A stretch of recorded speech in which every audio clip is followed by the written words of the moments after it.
We're backstage at the UK finals of the BBoy Championships. We're with Hooch, the organiser. So how do you think it's going so far?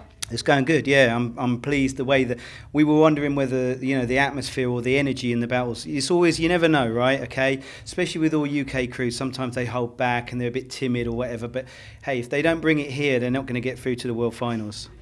Has it been impressive? Have you been surprised or disappointed? How's it gone? Actually, some of the battles were surprising. La Familia beating Bad Taste, that's pretty much a big upset. And I think everything else is kind of, you could have called it before maybe, but that definitely was a bit of a surprise.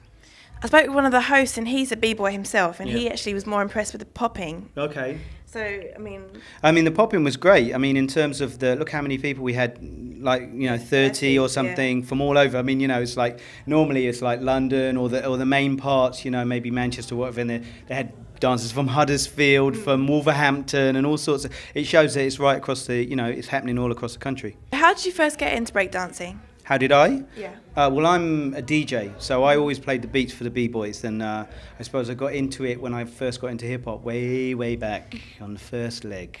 So I'm not going to talk about how old we all are, but it was around the first time, sort of 81, 82. What's your favourite part of it? Is it the life or the music or the vibe? What is it?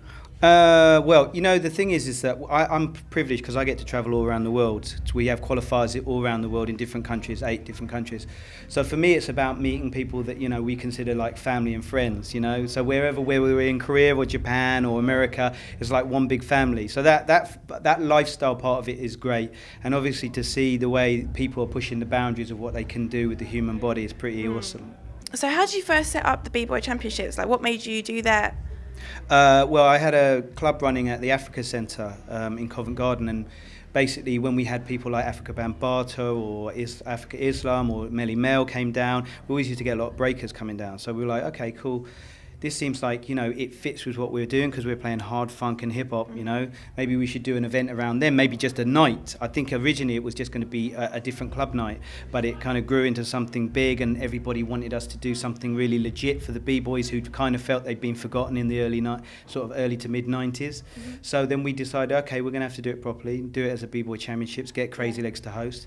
Did it at Shepherd's Bush. Prodigy turned up the first year, took the winners on tour with them, and bang, it's how we go, Where do you see it going now? Where do you want to take it? Would you like to see it become more commercial? Would you like it still kind of underground? Well, we want to do it bigger and better everywhere. I mean, at the end of the day, we're doing it all over the world. There are competitions that I also travel to and judge, and we'll go for a guest that my colleagues are organising around the world. We've got a TV series on Channel 4. We want to make a movie. We want to do all of that stuff. But what we want to do is we want to do it by keeping the core element real. We don't want to water it down. We don't want to start putting them in every really silly outfits or getting a choreographer to say, yeah, that's great, but can you point your toes and all the none of that. We want to keep it raw because actually we feel the general public, people who are not into b-boying or have never seen it before, like it the more hardcore it is. How was it when you got involved with the b-boy PlayStation game? That must have been like crazy. Well, I mean, we were involved with PlayStation for many years, and basically a developer approached us and said, well, we want to do the game. And I said, okay,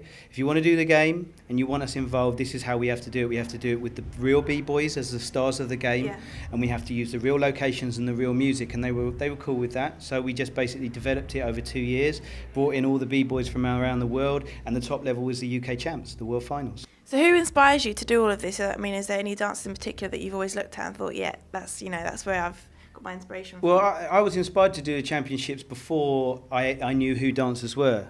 But since then, I've always been impressed with different crews from around the world. Obviously, second to none were our first winners, and they were from the UK. There were individual b-boys called like Evo and Tim Twist who went on tour with Prodigy. They were big influences. Also, a really good friend of mine who we sadly lost a couple of years ago, DJ Lacey, was a big influence.